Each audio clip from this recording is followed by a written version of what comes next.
Hey guys, welcome back. BDCKR here. We're back with Season 9, Episode 38 of our weekly Q&A videos / podcasts. If you're on YouTube, links in the description to access this on all the major podcasting platforms.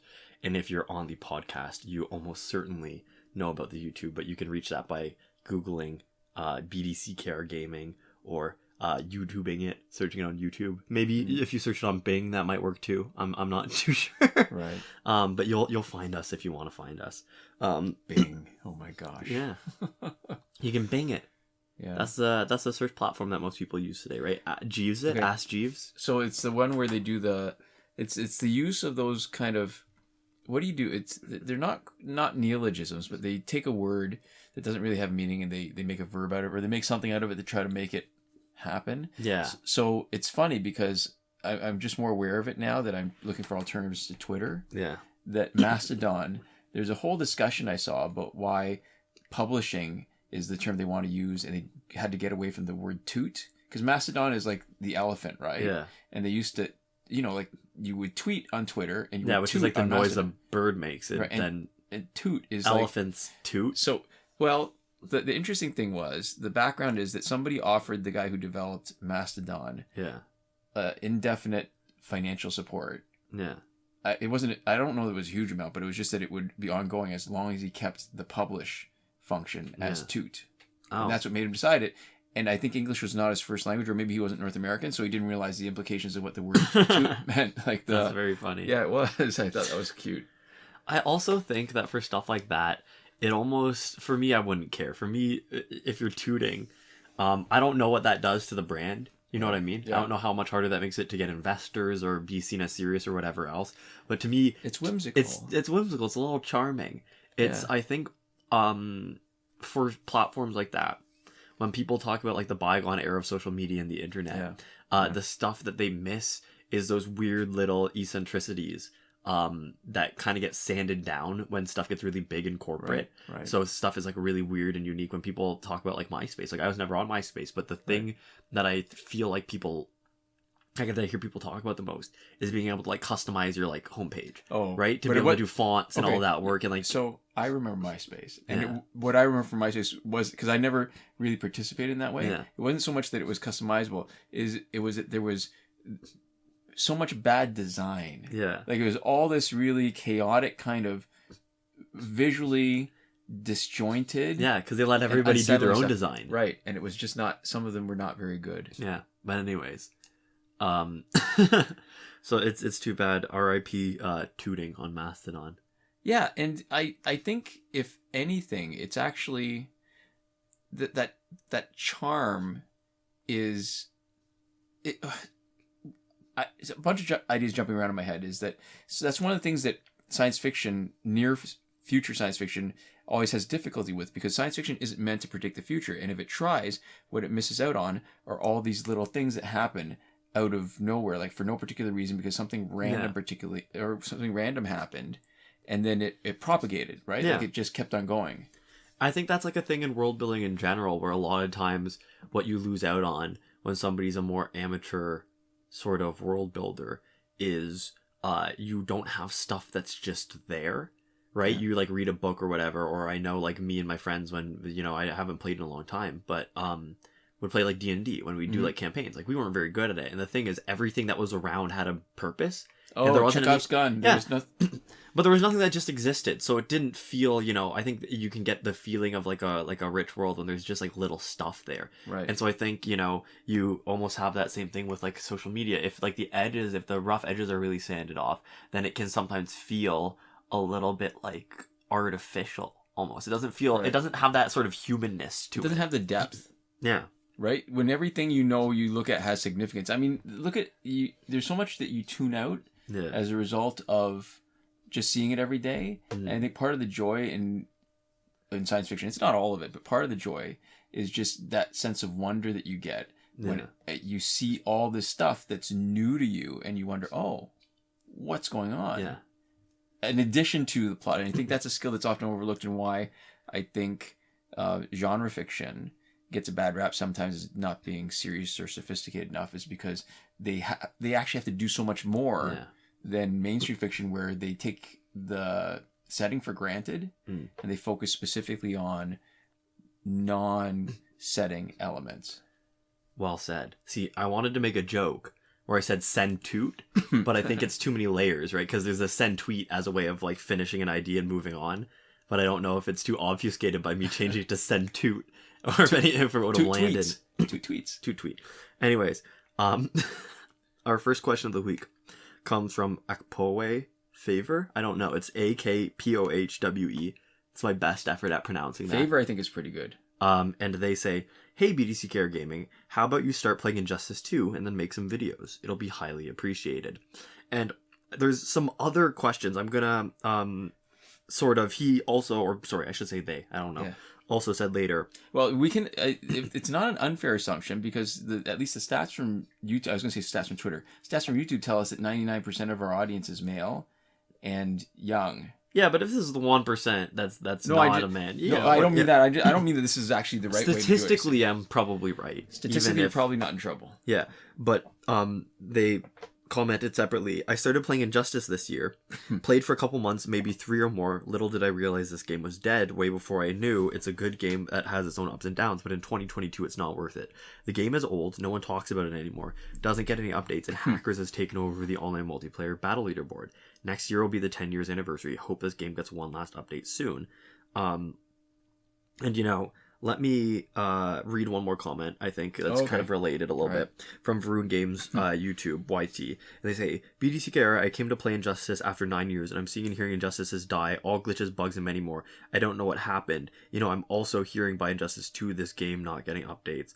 And we have later where we're even going to talk about people asking us to move on to a different game. Maybe move on. Yeah, but nothing here, nothing to see here. Just move it along. So what's interesting, we're seeing sort of two sentiments here, right? One that isn't Injustice is dead, and two that we should be dedicating our energy somewhere else. And I just reading this now, ready to talk about it for the video. I think sometimes when I read questions, I don't engage with them until I have to think about them like this. And that's one of the reasons why I like doing this, is it makes me, when somebody puts an idea in front of me, sometimes I can just go, yeah, and kind of nod along. Right. And here, I know I'm going to have to think about it and respond. Right. And when I'm looking at this, it reminds me of what we talk about a lot when we talk about the best way to play Injustice and what you should do. Right. And that there are different ways to enjoy Injustice, and that our advice is to based off of what we think is the closest to sort of standard, right? Which is that if you don't know what the other person is in it for, you can give people advice on efficiency. That is like the objective metrics that you can compare and give somebody advice for. And I think a lot of people are doing the same thing to us. When you look at YouTube, you don't know what people are in it for. There is some objective metrics. Oh my God! All right, so there's some objective metrics that you can look at and give people advice for, and the objective metrics are success. So that had never occurred to me, like that parallel. Oh, that's neat. Yeah. So I think people see us and they go, "I like this content. Clearly, you want to do it." And the difference is that, and I don't mean this in like a rude way. I'm not saying like, "Oh, who asked?" But like, we are not actively soliciting advice. Right. But some people come to us, they see us, and they go, here are these guys. They've done a ton of content. They've made a bunch of stuff. They've put a bunch of stuff out in the world. Right. They're not getting that many views. Oh my God. People aren't, it seems like they're happy doing it. But I feel like, for the numbers game, why wouldn't you want to be bigger? If you're doing the same amount of work, why would you not want to get, Right. Oh, that's twice as big audience? Yeah, that's an and so question. These people come in and they go, hey, I think this is probably this is the things that I can measure. People are in it for different reasons, but this is the thing I can measure. Right. You would be more successful if you did this. And I think it's nice.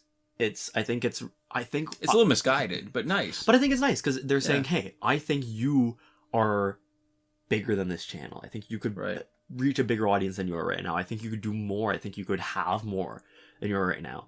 And I think what people don't have is the insight as to why we're doing it. And what we want and what our goal is for it. I think the people who've been around long enough do. Like, we've talked about it, I think, enough. We're still accruing newer viewers. And you know what? Some people, though, watched us for years and still say, you can move on, and if you did something else, you get more views. And so I think what's interesting is that they don't have the insight, which is the same thing. We don't have the insight into the way other people want to play. They don't have the insight into what we want to do with YouTube. Right. And so we're actually that's neat. Quite happy being not, successful by a traditional metric. We're quite happy actually doing this to a small audience, seeing sort of the same few names because there's not a million people asking questions. Right. And sort of doing this over and over again and just sitting down and talking. And, I would make the argument, not just that we're happy to do this, we are happier to do this. Yeah. And I can look at elements of Akpoe's question that belies sort of a really difference in perspective, because they mentioned the no updates and hackers taking over the online multiplayer leaderboard. And let me tell you something. Back in the day, not only were there hackers all over the leaderboard, but they were hacking their characters so they could do stuff where their gear score, or not only their gear score, but the gear ability would be orders of magnitude better than what it was supposed to be. So that Tantu Totem, you could tag in and get 2 or 3 bars of power. Yeah. That you could really, somebody with basic attack gear would knock out your guy in one hit. One swipe attack. So there's less removal of hackers now, but there's also way less hackers, and the hacking that is happening impacts the quality of the experience a lot less. So it's actually better than it used to be. Yeah, and I think, so this is the interesting thing about the game too, is that there's almost an expectation, like the game isn't objectively any worse, except the lack of updates, but then you've already got the content that we all waited so long to get. Like when you're coming to the game new, you've got, I can't remember how many years worth of content to actually play through. There's too much stuff to do. Yeah. I think it shows that there's a really big difference between the sort of amount of content in a game and how alive a game feels to people. Right. I think there's a sort of a vibrancy and living aspect to a game, which is entirely separate from a lot of the other factors. So part of it is how many people play it, how many people are talking about it, the community of it. Right. And part of it is just that stuff is changing in the game. Right. When there's still updates, there's this feeling of newness, and there's this feeling of something different being around the corner, and potentially some like new excitement or whatever. It's trading on the promise of stuff instead of sort of what's already in front of you. Right. And so when you come into a game and everything's already in front of you and it's not changing, it feels very different.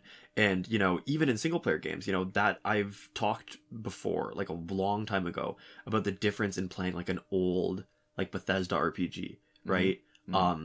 Where a lot of the glitches have been patched, and you see like forum posts, and then people are talking about an exploit that no longer exists. And when it is first out, everybody's sort of like reveling in it. People are discovering all the glitches together. There's this huge conversation, and it's a very different experience. The conversation is, I think, the really big part, right? You see this in not just games. You see this in TV shows and movies or whatever. I mean, you don't need to see the latest TV show. Yeah. You don't need to see the latest movie, except what happens is that there's this peak of consumption where there's so many people that are partaking in this that you can be a part of this huge conversation. Yeah.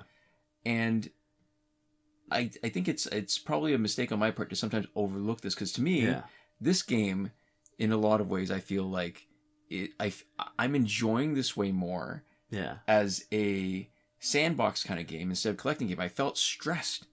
And especially when we were putting out content and really having to stay on top of all the new content coming out each week, I did not enjoy it as much. Yeah. And I didn't find both the experience of playing and the experience of making these videos was not as fun. Yeah. I mean, it was still good, and I still would have done it for a while. But the fact is that in a week where I figure out something new or I'm messing around with something different, it's almost a revelation, and I don't have that stress or the worry of having to stay on top of stuff and know, did something come out? Do I have to fuss around with it to figure out what the parameters are of this new thing that's happened, this new glitch or this new character or whatever? Yeah. So that's another thing that's a very different in terms of enjoyment. So yeah, when there was more stuff for us, when our channel was more popular, it was more exciting. It was cool. But it was also harder. Yeah. It was more work. It was more energy. It was more mental energy. So even when you're not actively doing it, and the reason why this worked was because it was so exciting. Because it was this like first time we saw like a lot of views. We were getting like like hundreds of comments in like a single night, whereas now we get like, you know, dozens of comments like a week, right? Yeah. And the thing about it is that like in a lot of ways, it's less exciting, but I'm enjoying myself more. Yeah. You know, I think the pace is more suited to me. Yeah. And so it's different in that, you know, faster paced stuff felt a little less sustainable. I think if you're doing this as like a job. Yeah. So that's another thing about different ways of talking about success. And I was talking with my friend earlier. This is kind of half related, half not. Right. You know, when you look at ways of being successful, ways of one thing that we were talking about is ticket reselling. Because my friend, she was like, you know, I knew somebody who made a bunch of money. They would buy like Ticketmaster tickets when they first came out or whatever. And then just sell them after. But Ticketmaster even has its own selling platform, right? Where you buy them immediately and then you can resell them. And I've made money from reselling tickets before, but the only time I've ever made money is when I thought I wanted to go to a concert. And then change your mind. And then I changed my mind. Okay. And then it turns out closer to the date, there was one concert ticket. Oh, who was it? Mount Joy, the band. Mm-hmm. This was like in the middle of COVID. They like came to like Toronto. Okay. And it was like 6 or 8 months out when I bought the ticket. So I thought COVID would be better. This was early enough that I was like, I think I'm going to have we're going to have a vaccine by then and whatever. And so I thought it was going to be fine. And then it came around and it wasn't. It wasn't. And I wasn't comfortable doing it. So I resold them and I made like 1.5 times like my initial investment, which, you know, is cool. But I would never want to buy and sell, because if you just look at the number, if you just look at what's happening for yourself, you can make pretty good money for basically no work. And it's not like, you know, a living's worth of money, but you can, you know, if you're buying like a $300 like Taylor Swift ticket, you can like resell it for like double easy, and you can pocket, you know, after the fees or whatever, still like $2 anyways, just from like basically, right? But for myself, you know, on the metric, that's success. But for myself and how I would feel about it, that's not. Because if you think about what's happening there, I am prioritizing my own wealth in giving access to people who have more money instead of giving access to people who maybe have less money but want it just as bad. Right. I am generating money from basically removing access to people with less resources. Right. And that to me just feels inherently bad. And I'm not here to make other people feel bad for that. Right. You know, if I was doing that as like a way of like supporting myself or whatever, if people need to, or, you know, if people are okay with that themselves, I don't think I'm in a position to tell anybody else what's right and wrong. But the objective idea of I am just creating money basically for myself out of thin air, right, is measurably a success, I think, for how a lot of people, you know, you need money. If you're talking about doing very little work for money, you're successful at whatever it is you're trying to do, if it's like a money making strategy. But for me, how I feel about it would matter more, and it wouldn't be something I wouldn't want to, you know, spend a little bit of work to be early in the queue to like buy a ticket just to resell it for more money, even though objectively it feels like it should would be something that would, you know, just be a benefit to me. Right. Because you have a little bit of empathy. You recognize what it's like for people who are trying to get something that they want, whether it's tickets, whatever it is that there's a scarcity and people want it. Yeah, I think in a perfect world, tickets would be assigned to people based off of how bad they wanted it. If there's some objective way of saying this person wants it the most, this person would be made the happiest by it. These are the people that the ticket should be available to first. And I know that's not how the world works, and I don't think there's got to be another layer to it. Yeah, there's got to be another layer to it, because then the people who really want stuff passionately would end up getting to do all the stuff, and people who like it a little bit would just be excluded. Yeah. But definitely it would be better than the way things work now, which is just the person who has the most money, regardless of how much they care about it, can pretty much always have access to whatever. Right. Yeah. So you mentioned something too I want to get back to, I want to circle around to, is the living's worth of money.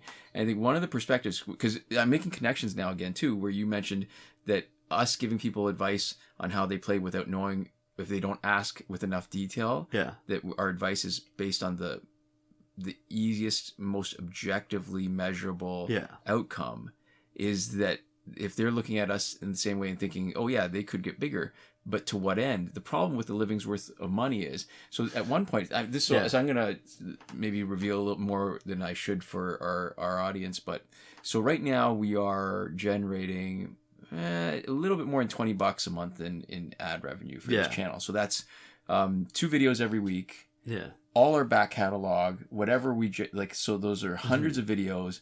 That's how much you generate in a month. Or how much we generated a month. Yeah. Yeah. So it's an order of magnitude. Sorry, not order of magnitude. Yeah, it's one order of magnitude smaller than what we were doing in our peak. Yeah, which was like 200 something. Our peak was like 300 something The US best month. dollars Yeah, in a month. best month. So think about that. $300 for 2 people. That's still only $3,600. You need at least one more order of magnitude. So we're not talking twice as much. We're talking 10 times as much Yeah. as our best months, which is 10 times more than what we're doing now, in order to even be basically subsistence level Yeah. for one person. Yeah. For a 2-person job.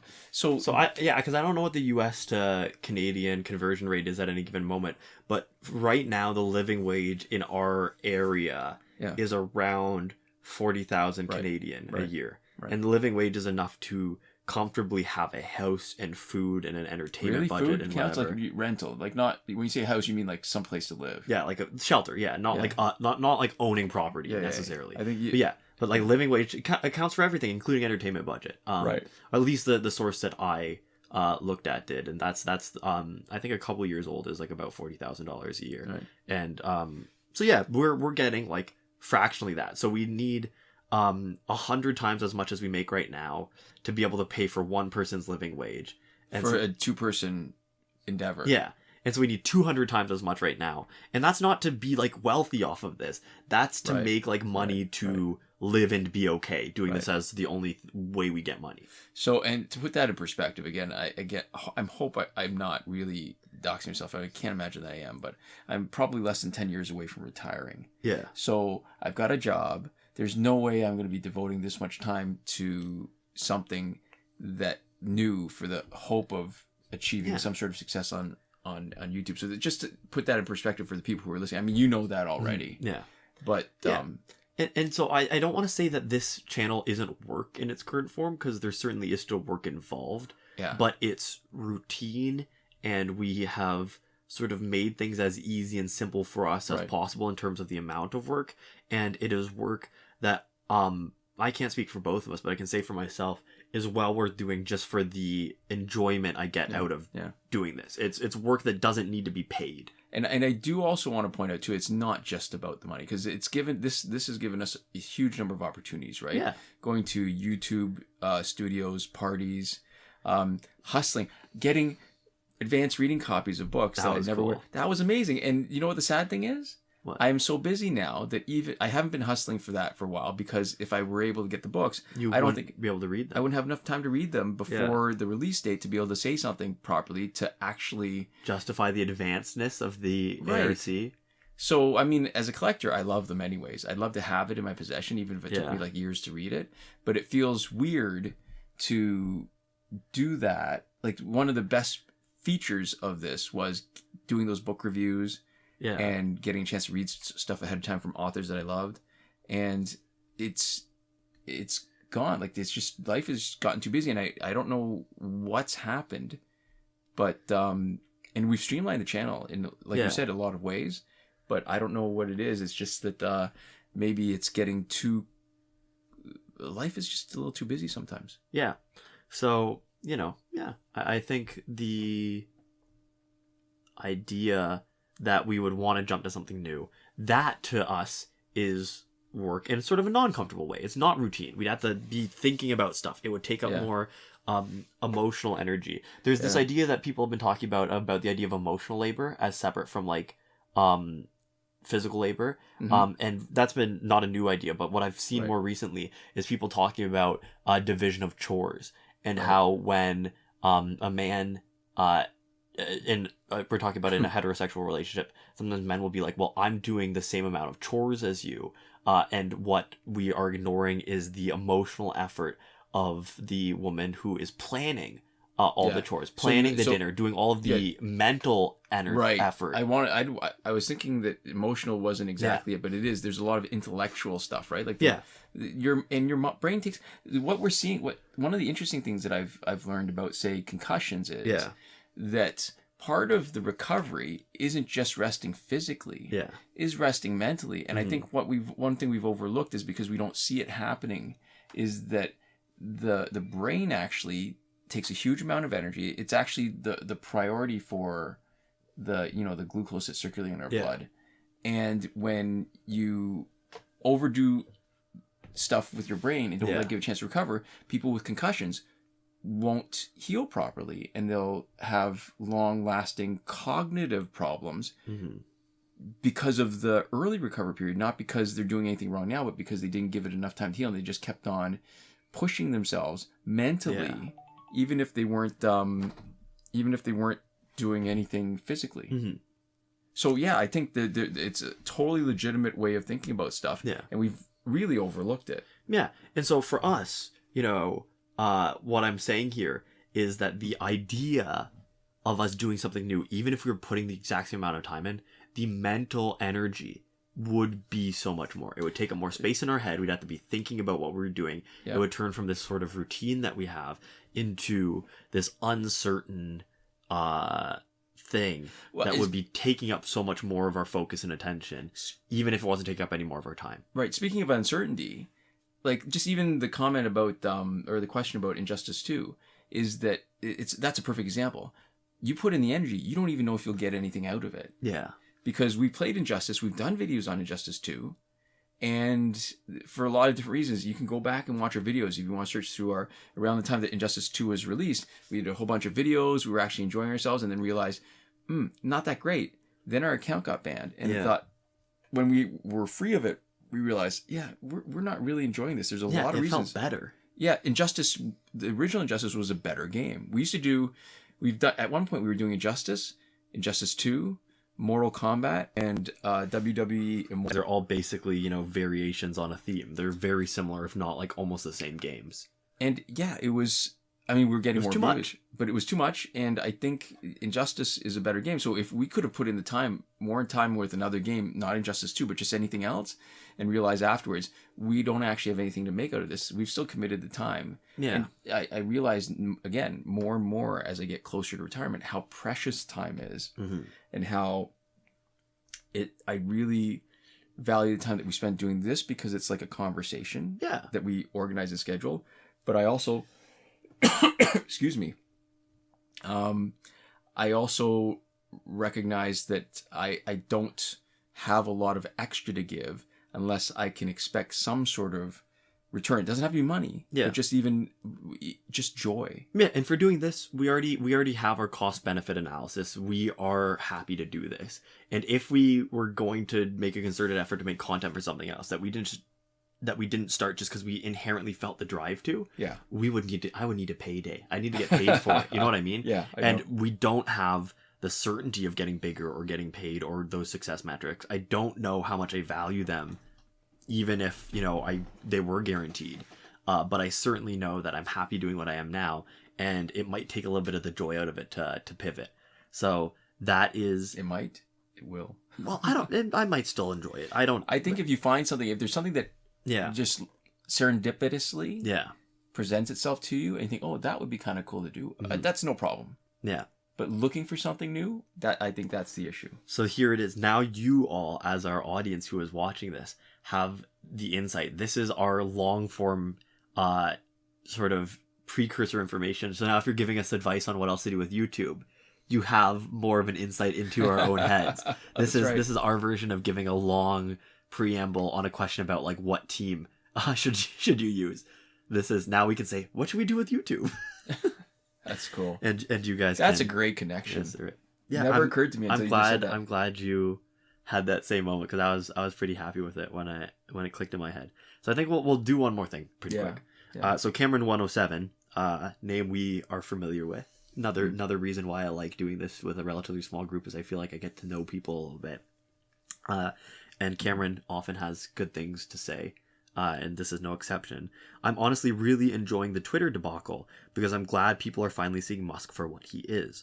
I'm a physics student, and in the science community, he's never been seen as nothing more than a hack. I'm always blown away by how many people took him seriously when he said he could put humans on Mars by 2020. His new deadline is 2030, and he aims to terraform the entire planet, which is an even more ridiculous suggestion. But it's good to see the general public catch on and realize that he hasn't actually invented or founded anything, like you mentioned. Instead, he's just a businessman who bought companies with his family's money because his dad owned an emerald mine in apartheid-era South Africa. Right. So yeah, I think it's very funny because I'm just like, yep, I agree with what you're saying. I think we seem pretty, I don't know if value aligned is the right word, but it feels like it. Simpatico. We're in agreement because I am somebody who at one point in time thought that Elon Musk and the stuff he was doing was kind of cool. I never got super into it, but I was looking at Teslas and I was like, that's a cool car. That's like a car I'd want to own someday. Right. And you know, the stuff he was doing, and the branding of Elon Musk, I think, was really effective. And he lost me long before, you know, Twitter, long before recently. I've not been a fan of his for a while now, but it was that initial branding, there was something really sort of appealing about it. Right. And for what it's worth, you know, part of the problem is that when somebody has money and they can buy in and just be associated with cool stuff. Right. I think for all the issues you can have with Elon Musk, and there are many, is that he has made some decisions to attach himself to what is objectively some pretty cool stuff. Right. And I think we see with a lot of it, him sort of taking a really good idea and then driving it into the ground a little bit, right? So if you look at like Tesla, there's a lot of cool features on those cars. They're pretty well engineered. I don't know if that remains true, but like when I was looking at them, they were like well rated for safety. They had some cool features. They were interesting and they were cool. And I don't even know necessarily that he should get credit for it. I think what he really does, he did do, and he should get credit for it, is using that sort of cult of personality and pushing the concept so that people felt it was worthwhile. Whether his cars were objectively good or not, I think as an individual, he was very important in pushing the idea that fully electric cars were possible. Yeah. And so you've got GM doing it, you've got Nissan doing it. Like there's other players in the market, I think partly because he made it conceptually viable. But then the other thing that he did was make that proprietary charging technology where all the other electric cars, or I don't know about all, I shouldn't say all because it's so easy to be wrong when you say all. But a lot of other electric cars have standard charging inputs, and Tesla has proprietary ones. Right. So the whole idea of what makes an electric car good or bad, they live or die on the infrastructure, right? How they can be filled up in other places. And there are, I think, electric cars in Europe who do replaceable batteries, where you can basically start at a new station and swap out the batteries. I think that was, I've always thought that was a solution, right? Yeah. To the idea that you were, for distance, that you were tied to recharging stations for whatever time in order to fill up. Yeah. But I think for all that he did for electric cars, it was the absolute worst decision for like people, for the consumer, for climate change efficiency, for everything else, to build this whole infrastructure to make electric cars something that people could actually buy and own, and then doing his best to cut out anybody except Tesla and not allow that benefit of electric car adoption to extend to any other company. So speaking of climate change, the ironic thing is recently with the whole Twitter implosion is that he tweeted out, or maybe he didn't tweet it, maybe it was an internal email, asking everybody who wasn't in San Francisco to fly in that day for a meeting. Oh my gosh. In my mind, I was thinking, okay, so how much does that balance out any kind of climate change benefit that Tesla might have created by flying hundreds of people in all at once on airplanes?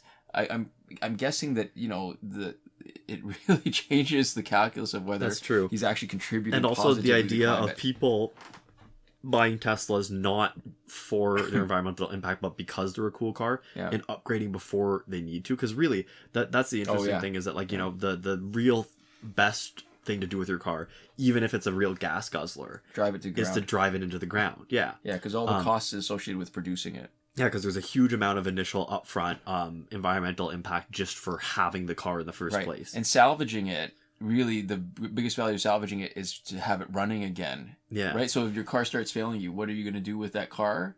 Getting the most out of it, it's going to be hard to recycle it, except if you were to patch it up and keep it running longer. Yeah. So that's something that's kind of interesting. So yeah, it's hard, right? Because with a lot of these things, I think you look at sort of conservative and more like right-wing ideology in general, which is I don't know 100% how fair it is to I don't know Musk's politics exactly. I know a lot of them are problematic, but I don't really have a huge specifics. I can't place him politically. He feels kind of libertarian to me, but I don't know if that's fair or accurate. But I think he's definitely more conservative, is fair to say. And with a lot of these people, you know, as like a young man, I think a lot of their messaging is targeted at sort of converting me specifically. Yeah. I think I am a demographic that they kind of live or die on. Yeah.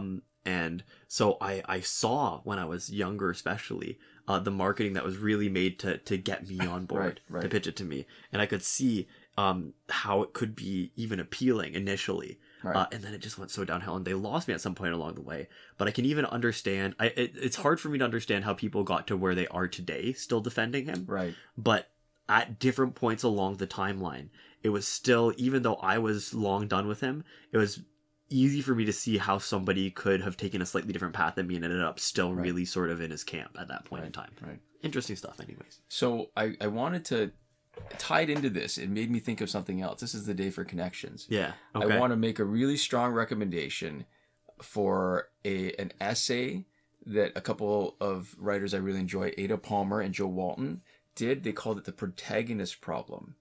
And it's in my mind, there's a parallel here in terms of attributing a lot of the greatness of Tesla, of SpaceX, of whatever, to Elon Musk. When what he's done is he's just associated himself with it, and he's not actually that great as an individual. Attached his name to it is the big thing that he did.